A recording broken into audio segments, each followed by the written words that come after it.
देश दुनिया की सारी बड़ी खबर के साथ आगे सामने मौजूद दोस्तों चलेंगे। सबसे पहले सबसे बड़ी डिटेल को बताएंगे, जहां पर एसआईआर के मामले को लेकर एक उल्टा ही खेला हो गया। दोस्तों भारतीय जनता पार्टी और एनडीए गठबंधन के लोग ही पहुंच गए चुनाव आयोग में शिकायत करने के लिए कांग्रेस पार्टी की। बताएंगे कैसे कांग्रेस के चाणक्य के मुख्यमंत्री बनते ही पूरा खेला पलट रहा है दोस्तों। और बिहार और बंगाल से सबक लेने के बाद जिस तरीके से एसआईआर होने लगा दोस्तों, बीजेपी और उसके सहयोगी पहुंचे हैं चुनाव आयोग। दोस्तों बताएंगे डिटेल में क्या है पूरी अपडेट, इसी के साथ में चलेंगे और भी बड़ी खबर की तरफ दोस्तों, जहां पर गोवा के अंदर बड़े नेता फिर से कांग्रेस पार्टी में शामिल हो गए हैं। लेकिन एक राज्य के अंदर शरद पवार की एनसीपी के अच्छे खासे नेता यानी लगभग आधे नेता कांग्रेस पार्टी में शामिल हो गए हैं दोस्तों। वहीं पर मायावती जी की ओर से आए बयान को लेकर भी सवाल खड़े हुए हैं। बताएंगे उन्होंने उल्टा विपक्ष के लिए क्या बोला है दोस्तों, इसकी जमकर आलोचना हो रही है और एक एक करके चलेंगे आज की सारी बड़ी खबर। लेकिन उससे पहले अगर आप भी मानते हैं कि कांग्रेस पार्टी की सरकार के द्वारा कराए जा रहे एसआईआर को लेकर बीजेपी और एनडीए गठबंधन के केंद्रीय मंत्री तक भाग भाग कर चुनाव आयोग जा रहे हैं, इसका सीधा मतलब यह है कि कांग्रेस पार्टी की सरकार अच्छे तरीके से करा रही है एसआईआर। तो इस वीडियो को लाइक करके लाल बटन दबाकर चैनल को सब्सक्राइब करके बेल आइकन दबाकर कमेंट बॉक्स में अपनी राय जरूर लिख कर बताएगा दोस्तों। ज्यादा से ज्यादा वीडियो को शेयर करिएगा दोस्तों। चलते हैं सबसे पहले सबसे बड़ी ब्रेकिंग न्यूज अपडेट की तरफ, जहां पर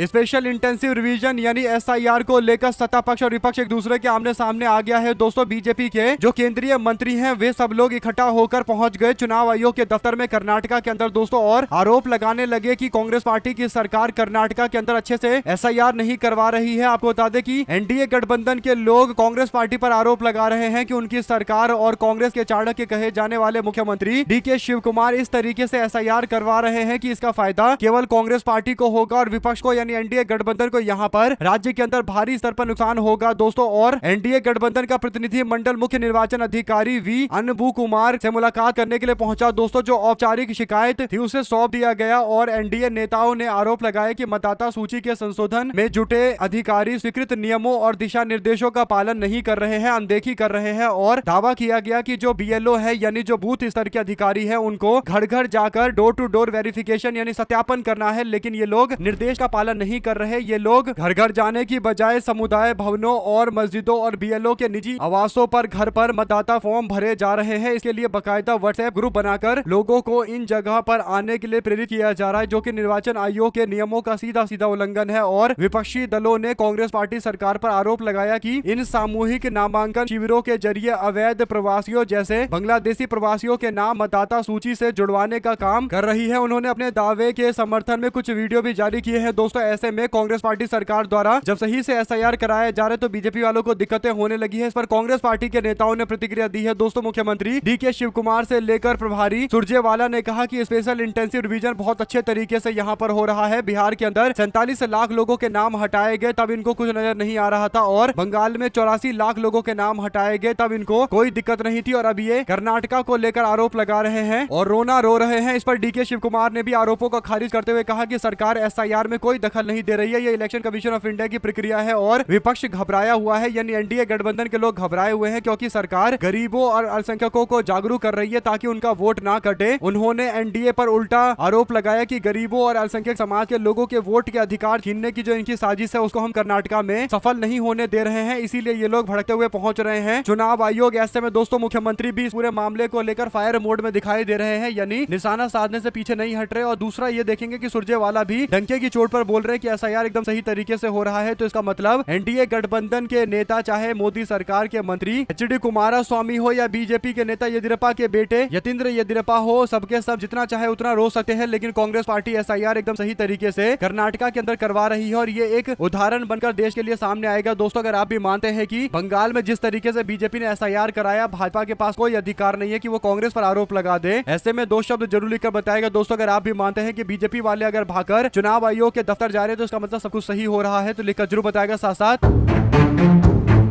कांग्रेस पार्टी का फोकस गोवा पर है दोस्तों। गोवा के अंदर एक के बाद एक कई सारे लोग कांग्रेस पार्टी में शामिल हुए हैं। ऐसे में गोवा के सिरोड़ा विधानसभा से समाज सेवी शिव प्रसाद सिरोडकर और कोटलिम से टीएमसी के प्रत्याशी रहे मरियानी रॉड्रिग्ज कांग्रेस पार्टी की सदस्यता लेते हुए नजर आए दोस्तों। और दत्ता प्रसाद नायक भी कांग्रेस पार्टी में शामिल होने के लिए लाइन में लग चुके हैं दोस्तों। और केसी वेणुगोपाल से इनकी बातचीत भी हो गई है। और आम आदमी पार्टी के पूर्व मुख्यमंत्री पद के उम्मीदवार अमित पालेकर भी कांग्रेस पार्टी में शामिल हो गए हैं दोस्तों। योगेश गोवेकर भी कांग्रेस पार्टी में शामिल हो गए हैं। ऐसे ही जयेश सेतगोनकर जो टीएमसी के प्रवक्ता है और वरिष्ठ नेता है, वो भी कांग्रेस पार्टी में शामिल हो गए। दोस्तों ऐसे ही गोवा के अंदर कांग्रेस पार्टी में शामिल होने की होड़ मची पड़ी है। दोस्तों इससे एक बात तय हो चुका है कि राज्य के अंदर बीजेपी कांग्रेस का डायरेक्ट मुकाबला होने जा रहा है डंके की चोट पर। इसके लिए पूरी तैयारी कांग्रेस पार्टी ने कर ली है। साथ साथ दोस्तों अयोध्या के अंदर राम मंदिर के चंदा चोरी का जो मामला है वो धीरे धीरे करके प्रदेश के अंदर और ज्यादा फैलता हुआ दिखाई देने लगा है। अब जो बड़ी अपडेट आती है वो आगरा से सामने आती है, उत्तर प्रदेश से सामने आती है। दोस्तों ये जो बड़ी अपडेट है वो ये की श्री राम मंदिर में चढ़ावा चोरी के विरोध में उत्तर प्रदेश कांग्रेस कमेटी के अध्यक्ष अजय राय और प्रदेश के प्रभारी राजेंद्र कुमार गौतम के आह्वान पर मंगलवार को छिपी टोला स्थित जैन मंदिर से मनोकामना मंदिर तक विरोध प्रदर्शन किया गया। दोस्तों जैन मंदिर से जैसे ही कांग्रेसी आगे की ओर बढ़ने लगे, दोस्तों प्रयास करने लगे, पुलिस प्रशासन ने उन्हें रोक दिया और आगे बढ़ने की अनुमति नहीं दी। इस दौरान पुलिस और प्रदर्शनकारियों के बीच में तीखी नोकझोंक हो गई, जिसके बाद पुलिस ने कांग्रेसी कार्यकर्ता अनुज शिवहरे और आशीष प्रिंस के साथ साथ कई और लोगों को हिरासत में ले लिया। दोस्तों अपने साथियों की गिरफ्तारी से आक्रोशित कांग्रेस पार्टी के नेताओं ने वहां पर धरना देना शुरू कर दिया। जिला के अध्यक्ष रामनाथ सिकरवार और पीसीसी के सदस्य मनोज जैन भी मौजूद थे। तो कांग्रेस पार्टी चंदा चोरी के मामले को उत्तर प्रदेश के अंदर एक बड़े मुद्दे की तरफ पेश कर रही है। दोस्तों जो है भी एक बहुत बड़ा मामला और आम जनता के विश्वास के साथ धोखा करना, यानी एक तरीके से आम जनता के साथ विश्वासघात करने से जुड़ा हुआ पूरा मामला है और इसकी जितनी आलोचना की जाए दोस्तों उतना कम है और इसीलिए कांग्रेसी कार्यकर्ता अपने तरीके से इस मामले को आम जनता तक फैला रहे हैं। दोस्तों साथ साथ चलते हैं एक और बड़ी अपडेट तरफ, जहां पर मायावती जिसे लोग पहले उम्मीद कर रहे थे कि वो इंडिया गठबंधन के साथ में आकर खड़ी होंगी दोस्तों, लेकिन कहीं ना कहीं उनके जो बयान आते हैं वो बयान साफ तौर पर बीजेपी को फायदा पहुंचाने वाले होते हैं। दोस्तों एक बार फिर से उन्होंने समाजवादी पार्टी, कांग्रेस पार्टी और आम आदमी पार्टी से राम मंदिर के अंदर चंदा चोरी के गबन के सबूत लेने के लिए बोला है। यानी उन्होंने सरकार से कहा है कि सपा, कांग्रेस और आम आदमी पार्टी के नेताओं के द्वारा लगाए जा रहे आरोप पर ध्यान देकर उन्हीं लोगों से सबूत जुटाया जाए जो ये दावा कर रहे हैं कि राम मंदिर चंदा चोरी हुआ है। ऐसे में दोस्तों मायावती जी के द्वारा ये कहना कि सपा, कांग्रेस और आम आदमी पार्टी के वरिष्ठ लोगों से चंदा चढ़ावे में रकम में की गई गबन चोरी के मामले को लेकर पुख्ता सबूत इकट्ठा करने चाहिए, ऐसा बोलकर वो ये बताने की कोशिश कर रही है कि विपक्ष की जिम्मेदारी है कि विपक्ष सबूत दे। हालांकि दोस्तों विपक्ष की इसमें कोई जिम्मेदारी नहीं है कि वो किसी प्रकार का सबूत दे। बीजेपी के पास पूरा तंत्र है, उनको जांच करवानी चाहिए और मायावती को विपक्ष के साथ खड़ा होना चाहिए, ना कि विपक्ष को कमजोर करने वाला बयान दे। दोस्तों आप लोग इस बयान पर जो कुछ भी कहना चाहते हैं कमेंट बॉक्स में अपनी राय जरूर लिखकर बताएगा। साथ साथ चलते हैं एक और बड़ी खबर की तरफ, जहां पर पंजाब कांग्रेस में गुटबाजी थमती दिखाई नहीं दे रही है। दोस्तों अब कांग्रेस पार्टी के सीनियर नेता और पूर्व राज्यसभा के सांसद शमशेर सिंह ढुल्लो ने बिना किसी का नाम लिए चन्नी गुट पर निशाना साधा है। दोस्तों शमशेर सिंह ढुल्लो ने मंगलवार को मीडिया से बात करते हुए कांग्रेस पार्टी में असभ्य बंदे प्रवेश कर चुके हैं ये स्पष्ट बयान दिया है। दोस्तों कांग्रेस पार्टी में ट्रेनिंग लेनी पड़ती है, असभ्य लोगों में अनुशासन नहीं होता, हम अनुशासित सिपाही है। भूपेश बघेल अनुशासन का सबक सिखाने के लिए यहाँ पर आए हैं, मुझे लगता है कि वह अनुशासन सिखाकर यहाँ से जाएंगे। यानी कांग्रेस पार्टी के वरिष्ठ नेता सरदार सिंह ढुल्लो ने कांग्रेस पार्टी के अंदर जो ये कुछ लोग सवाल खड़ा कर रहे हैं पार्टी के काम करने के तरीके पर दोस्तों, या फिर यूं कहिए कि राहुल गांधी और कांग्रेस पार्टी आलाकमान के द्वारा जो फैसला लिया गया है, जिस नेतृत्व का विस्तार किया गया है दोस्तों, उसे लेकर चुनौती दे रहे हैं। तो उन लोगों पर यह निशाना साधा गया। आगे कहते हैं सरदार शमशेर सिंह ढुल्लो की इनके पिता बाबा साहब भीमराव अंबेडकर के साथ उनकी प्रेरणा के साथ लोगों की, कौम की सेवा करते थे और आज भी आप देखो निस्वार्थ पार्टी के साथ हम लोग खड़े हैं। तमाम परेशानी है लेकिन फिर भी सरदार सिंह ढुल्लो टसे मस नहीं हुआ। बेशक डिजर्व करते थे बहुत कुछ, कई बार अनदेखी हुई, लेकिन पार्टी के साथ हमने कभी भी कोई धोखा नहीं किया। पार्टी का झंडा हमेशा थामे रखा। कुल मिलाकर दोस्तों दलित समाज से आने वाले एक नेता ने कहीं ना कहीं एक बड़ा मैसेज भेजा है चरणजीत सिंह चन्नी को, क्योंकि चरणजीत सिंह चन्नी को कांग्रेस पार्टी ने मुख्यमंत्री इसलिए बनाया था क्योंकि चरणजीत सिंह चन्नी दलित समाज से आते हैं और मैसेज भेजना था समाज के बीच में। लेकिन चरणजीत सिंह चन्नी को लगता है कि वो कांग्रेस पार्टी से बड़े हो चुके हैं और इसीलिए कहीं ना कहीं उनके बयान और उनके द्वारा जिस तरीके से बैठकें की जा रही है दोस्तों, ये पार्टी के कम से कम परसेप्शन के लिए अच्छा नहीं है। और इसी बात का जिक्र करते हुए इनडायरेक्ट तरीके से निशाना साध रहे हैं कांग्रेस पार्टी के सीनियर दलित समाज से आने वाले नेता। आप लोग क्या कुछ कहना चाहते हैं लिखकर जरूर बताएगा। साथ साथ दोस्तों दक्षिण 24 परगना जिले के बारीरपुर में 11 वर्षीय बच्चे के साथ कथित अपहरण, दुष्कर्म और हत्या के मामले को लेकर ममता बनर्जी आखिरकार रैली निकालने की मंजूरी के लिए कोर्ट पहुंची। दोस्तों कोर्ट में उन्होंने मामला दर्ज करवाया। उसके बाद कोलकाता हाईकोर्ट ने पूर्व मुख्यमंत्री और तृणमूल कांग्रेस की नेत्री ममता बनर्जी को 8 जुलाई को प्रस्तावित रैली करने की अनुमति दे दी। दोस्तों ये रैली पीड़िता के न्याय दिलाने की मांग और महिलाओं की सुरक्षा के मुद्दे पर किया जा रहा है और बीजेपी की शुभेंदु अधिकारी सरकार पश्चिम बंगाल में ममता बनर्जी को कोई रैली वैली नहीं करने देना चाहते कहते दोस्तों, क्योंकि ममता बनर्जी सड़कों पर संघर्ष करने वाली नेत्री है और सबको पता है कि अगर वो सड़कों पर है तो भाजपा सरकार चैन से कोलकाता में नहीं बैठ सकती और बीजेपी की रगने बढ़ने वाली है दोस्तों। ऐसे में आरजीकर मेडिकल कॉलेज का सबसे बड़ा मुद्दा बनाकर बीजेपी बंगाल के सत्ता में आई दोस्तों, और बंगाल के सत्ता में आने के बाद यानी भाजपा के सरकार में आने के बाद बीजेपी से जुड़े एक व्यक्ति के ऊपर इतने गंभीर दुष्कर्म के आरोप लगे दोस्तों, और इस मामले को कहीं ना कहीं दबाने की कोशिश की गई। ऐसे में अब कोर्ट के चक्कर लगाने पड़े मंजूरी लेने के लिए, लेकिन कोर्ट ने मंजूरी दे दी है, तो अब आगे संघर्ष और ज्यादा बढ़ने वाला है। डंके की चोट पर टीएमसी मैदान में उतर रही है दोस्तों। बीजेपी सरकार के जितने भी महिला विरोधी नीति है उसको एक्सपोज किया जाएगा दोस्तों। 7 दिनों के अंदर बीजेपी के लोग आरजीकर मेडिकल कॉलेज के मामले पर न्याय दिलाने की बातें कर रहे थे, लेकिन 2 महीने बीत चुके हैं, कोई न्याय अभी तक नहीं मिला। और उससे बड़ी बात यह है दोस्तों की लगातार और कई सारे ऐसे मामले सामने आ रहे हैं जो विभत्स घटनाएं हैं वो खुलकर सामने आ रही है, और ममता बनर्जी इन मामलों को जोर शोर से उठा रही है। आप लोग अपनी राय जरूर लिखकर बताएगा दोस्तों। साथ साथ चलते हैं एक और बड़ी खबर की तरफ, जहां पर लॉरेंस बिश्नोई गैंग के खिलाफ एफबीआई यानी अमेरिका के अंदर एक बड़ी कार्रवाई हुई है दोस्तों। जो बड़ी अपडेट है वो ये कि अमेरिका में बैठे लॉरेंस बिश्नोई के शूटर और गैंग के लोगों पर जोरदार तरीके की कार्रवाई की गई है। अमेरिका में एफबीआई ने गैंगस्टर लॉरेंस बिश्नोई गैंग के खिलाफ अब तक की सबसे बड़ी कार्रवाई की है। एफबीआई ने और उसके सहयोगी एजेंसियों ने 7 जुलाई को अमेरिका के कैलिफोर्निया समेत कई जगह पर ऑपरेशन चलाया दोस्तों, और कम से कम 20 लोगों को इस मामले पर गिरफ्तार किया गया। इन लोगों के पास से प्रतिबंधित सामान, हथियार और ड्रग के साथ साथ कई सारी चीज बरामद की गई दोस्तों। एफबीआई ने इंटरनेशनल क्राइम सिंडिकेट के खिलाफ चलाए एक्शन में ऑपरेशन हार्ड बॉल नाम दिया दोस्तों, और एफबीआई और उसके एजेंटों के नेतृत्व में अमेरिका, कनाडा और यूरोप के लगभग 50 से अधिक जगह पर छापेमारी की गई, जिसमें भारी मात्रा में प्रतिबंधित सामान जब्त किया गया, ऐसा दावा चल रहा है। कुल मिलाकर दोस्तों गोल्डी बरार और जग्गू भगवानपुरिया के नेटवर्क पर पूरा निशाना बनाया गया। ऐसे में दोस्तों जो अंतरराष्ट्रीय स्तर का ये पूरा मॉड्यूल लॉरेंस बिश्नोई चला रहा था, तो क्या लॉरेंस बिश्नोई को अब तक का सबसे तगड़ा झटका लगा है, क्योंकि ऐसा माना जाता है कि लॉरेंस बिश्नोई का इस्तेमाल किया जा रहा है। और लॉरेंस बिश्नोई गुजरात के साबरमती जेल में बंद है दोस्तों, और जेल के मैनुअल में भी बदलाव करते हुए लॉरेंस बिश्नोई को किसी से नहीं मिलने दिया जा रहा, बल्कि बाहर से कोई भी व्यक्ति उनसे इंटरव्यू तक नहीं ले पा रहा। तो इसे मामला काफी ज्यादा कहीं ना कहीं चर्चा का विषय बन गया दोस्तों की क्या लॉरेंस बिश्नोई जैसे गैंग के लोगों को बचाव करने की कोशिश की जा रही है, क्योंकि कांग्रेस पार्टी के एक और विधायक के घर के बाहर हरियाणा के अंदर फायरिंग की गई थी दोस्तों। ये सारी चीजें दबाव बनाने के लिए की जाती है, लेकिन लॉरेंस बिश्नोई गैंग पर ही अब तक का सबसे बड़ा तगड़ा हमला हुआ है दोस्तों। साथ साथ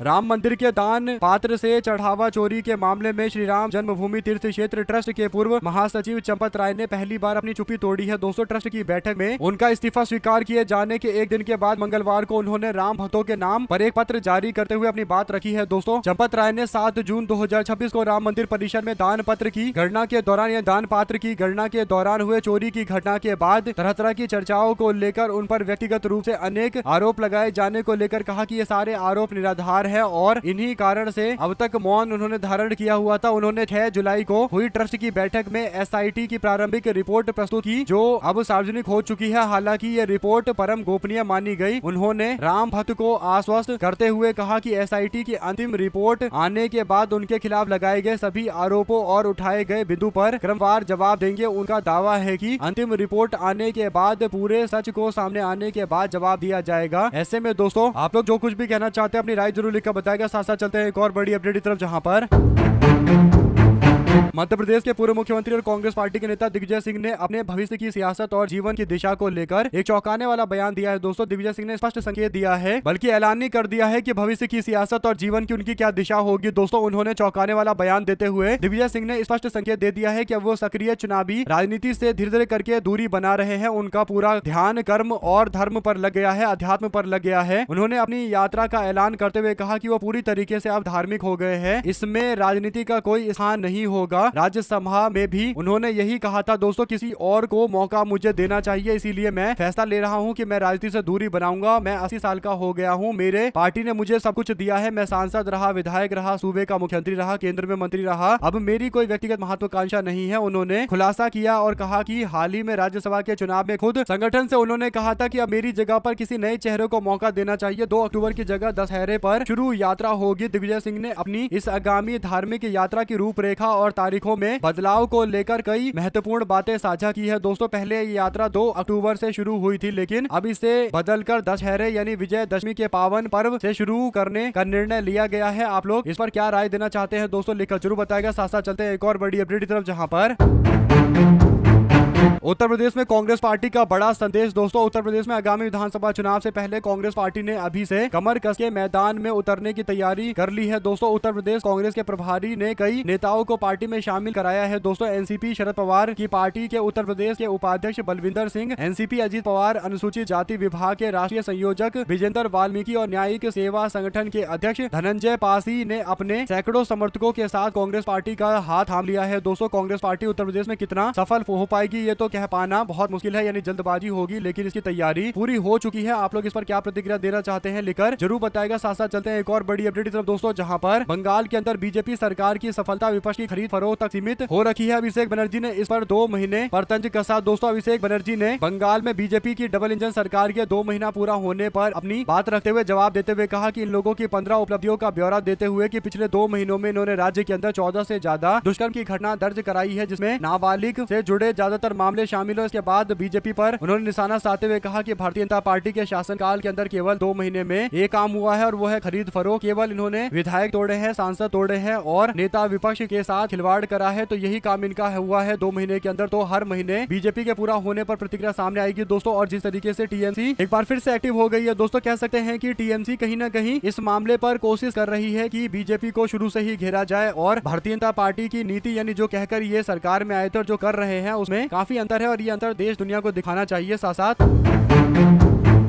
ऑल इंडिया कांग्रेस कमेटी ने पॉलिटिकल अफेयर कमेटी उत्तराखंड को लेकर बनाई है दोस्तों। और उत्तराखंड की जो पॉलिटिकल अफेयर कमेटी बनाई गई है इसमें कुमारी शैलजा और गणेश गोडियाल के साथ साथ यशपाल आर्य और हरीश रावत, प्रीतम सिंह और गुरदीप सिंह सपल को रखा गया है। काजी निजामुद्दीन, करण महारा, मनोज यादव और सुरेंद्र शर्मा के साथ साथ हरक सिंह रावत और भुवन कापरी के साथ साथ प्रकाश जोशी और कई सारे नामों को शामिल किया गया है। उत्तराखंड के अंदर कांग्रेस पार्टी अपने संगठन के विस्तार के बाद अब पार्टी की तरफ से पॉलिटिकल अफेयर कमेटी बनाई गई है, जो राज्य के अंदर किन मुद्दों के इर्द गिर्द संगठन काम करेगा, क्या राजनीतिक मुद्दे रहेंगे वो तय करेंगे दोस्तों। सब लोग मिलकर तय करेंगे। इसमें कई सारे नाम जो पार्टी के हाई प्रोफाइल नाम कहे जाते हैं, जो पूर्व मुख्यमंत्री भी हैं, उनका नाम भी जोड़ा गया है। तो सभी लोगों को बराबर बराबर मौका देने की कोशिश की गई है। अगर आप भी मानते हैं कि उत्तराखंड के अंदर कांग्रेस पार्टी अगर गुटबाजी को कम कर ले या खत्म कर ले तो पार्टी को सरकार में आने से कोई नहीं रोक सकता और गुटबाजी ही केवल बड़ी चुनौती है कांग्रेस पार्टी के लिए। पंजाब और उत्तराखंड दोनों जगह एक ही तरीके का रवैया अपनाना पड़ेगा। पार्टी को गुटबाजी खत्म करनी पड़ेगी। जैसे ही गुटबाजी खत्म होगी वैसे ही पार्टी मजबूत दिखाई देगी, नेता मजबूत दिखाई देंगे दोस्तों, और एक बड़ी जीत भी होगी। साथ ही साथ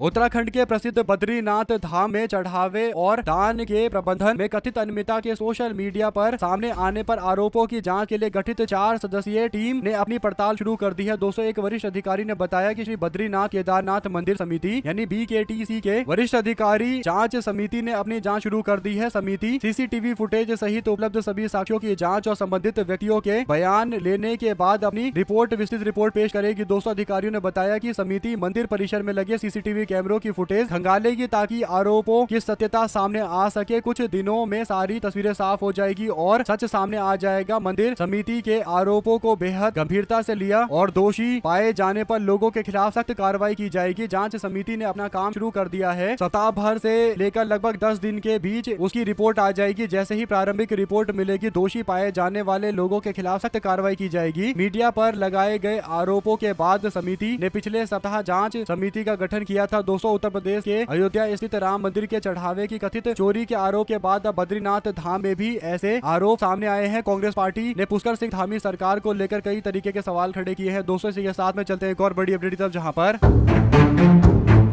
अयोध्या के राम मंदिर चढ़ावा चोरी और गबन मामले को लेकर सियासी बयानबाजी चरम पर है दोस्तों। फैजाबाद के सांसद अवधेश प्रसाद ने इस मामले पर सीधा बीजेपी सरकार पर निशाना साधा है दोस्तों। उन्होंने 2 कहा है कि एसआईटी की जांच पर तनिक भी भरोसा नहीं है। सांसद ने आरोप लगाया है कि इस पूरे मामले को लेकर बड़े लोगों को बचाने की कोशिश की जा रही है और इसीलिए जांच पर हम लोगों को भरोसा नहीं हो रहा है। वहीं पर दोस्तों नरेंद्र मोदी के करीबी अधिकारी जिनके लिए नरेंद्र मोदी ने कानून तक बदल डाला था दोस्तों, ऐसे नृपेंद्र मिश्र के खिलाफ अब तक कोई कार्रवाई नहीं हुई है। इस बात को लेकर कांग्रेस पार्टी के जो प्रदेश के अध्यक्ष उत्तर प्रदेश के अजय राय वो कहते हैं कि अभी तो बस इस्तीफा स्वीकार हुआ है। बड़ी मछली में नृपेंद्र मिश्र है, संपत राय बंसल है, अनिल मिश्रा और गोविंद गिरी और गौरव राव का नाम है। उन्हें गिरफ्तार करके जेल भेजा जाएगा, तब जाकर ये पूरा प्रकरण समझ आएगा और ये काफी बड़ा मामला भी है। उत्तर प्रदेश के कांग्रेस पार्टी के प्रदेश अध्यक्ष ने कहा कि बड़े बड़े लोगों के ऊपर कोई कार्रवाई नहीं हो रही और यही बात अवधेश प्रसाद जो सांसद है दोस्तों वो बोल रहे हैं। तो विपक्ष के नेताओं का मानना है कि बड़े बड़े नेताओं को बचाने के लिए, लोगों को बचाने के लिए छोटे प्यादों की बलि दी जा रही है और यही पूरे राम मंदिर के चंदा चोरी का मामला है। ऐसे में दोस्तों विपक्ष से सबूत मांगने की जगह सही से जांच पड़ताल करेंगे तो सब कुछ पता चल जाएगा। और विपक्ष इस बात को लेकर बार बार याद दिलवा रहा है कि ये काफी गंभीर मामला है, ताकि जांच अच्छे से की जाए। साथ साथ दोस्तों